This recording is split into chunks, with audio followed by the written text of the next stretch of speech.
12 বছরের সংসার আমার। আমার 5 বছরের একটা মেয়ে সন্তান আছে। আমার স্বামী অফিস থেকে বেরিয়েই কোথায় যেন চলে যায়, ফিরে অনেক রাত করে। কারণ জিজ্ঞেস করলে বলে, বাসায় আসতে ভালো লাগে না, তাই বাহিরে আড্ডা দেই। বিয়ের শুরুর দিকে এই স্বামী আমাকে নিয়ে বাইরে বেরোতো, মার্কেট করে দিত। অফিস না থাকলে সারাদিন সে বাসায় থাকতো। তখনকার দিনগুলো আমাদের ছিল অন্যরকম। আর এখন সে আমাকে বলে, আমার দিকে নাকি তাকাতে ইচ্ছে করে না, কথা বলতে ইচ্ছা করে না। আমি পাশে থাকলে তার বিরক্ত লাগে।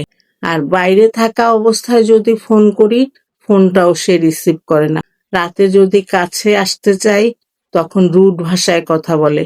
আরো বলে, জ্বালাতন করো না, সারাদিন অফিস করে বাসায় ফিরেছি, ক্লান্ত শরীর, আমাকে একটু ঘুমাতে দাও।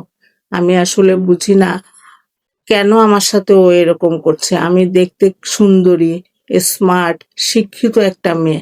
আমার সাথে কেন এই আচরণ? আমি এর হদিস খুঁজে পাচ্ছি না। আমি এখন কি করব আপু? এই কথাগুলো বলছিল আমারই এক পরিচিত ছোট বোন। অনেকেই আমাকে বড় বোন মনে করে অনেক কথা বলে। তো আমি সবার কথা তো আর কানে নেই না। এই বোনটার কথা শুনে আমার এত খারাপ লাগলো।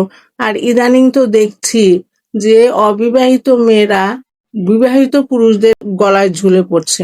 তো আমি ওকে আর কি সান্ত্বনা দিব? আমি বললাম যে, ওর মোবাইল ফোনটা একটু চেক করতে পারো?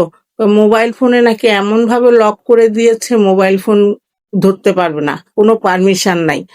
তা আমার কাছে মনে হলো যে এই ছেলে নিশ্চয়ই বাইরে কোনো সম্পর্কে জড়িয়েছে।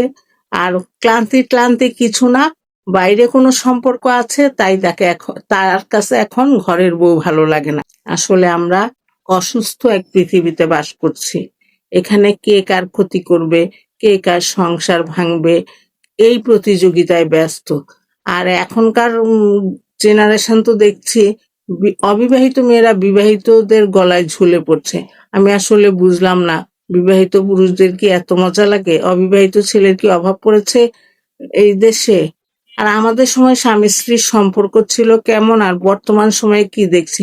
এই জন্য তো কথায় কথায় ডিভোর্স, কথায় কথায় আলাদা সেপারেশনে চলে যায়, এগুলোর কারণে। আল্লাহ সবাইকে সঠিক বুঝ দান করুক। আর ওই বোনটাকে আমি কি বলবো, আমি ভাষা খুঁজে পাচ্ছিলাম না। আমি খালি বলেছি, নামাজ পড়ো, আল্লাহর কাছে পানা চাও, তাহাজ্জুদের নামাজে বেশি বেশি দোয়া করো।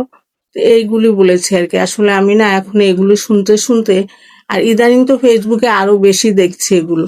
এগুলো দেখে আমি আমার মেয়েকে নিয়ে চিন্তিত, যে আমার মেয়েটাকে আমি কি সঠিক সৎ এমন একটা পাত্র কাছে দিতে পারবো? আমি আসলে বুঝি না। এখন ভয় হয়, মেয়ে বিয়ে দিতে গেলেও ভয় হয় ভালো পাত্র পাওয়া যাবে কিনা। আপনি খালি পাত্রদের কথা, ছেলেদের কথা বলবো না তো, মেয়েরাও তো খারাপ। ছেলে মেয়ে কেউই ভালো না। মেয়েরাও দেখি বিবাহিত পুরুষ বেছে নেয়। কেন? কেন রে ভাই, তোদের কি ছেলের অভাব পড়ছে?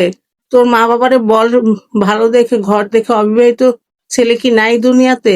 আরেকজনের সংসার ভাঙতে যাস কেন? এগুলি কোন ধরনের মানসিকতা? লেখাপড়া করে কি এই শিখছিস? যাই হোক, অনেক কথা বলে ফেলেছি। আমার কাছে আজকে খুব খারাপ লাগলো বোনটার কথা শুনে।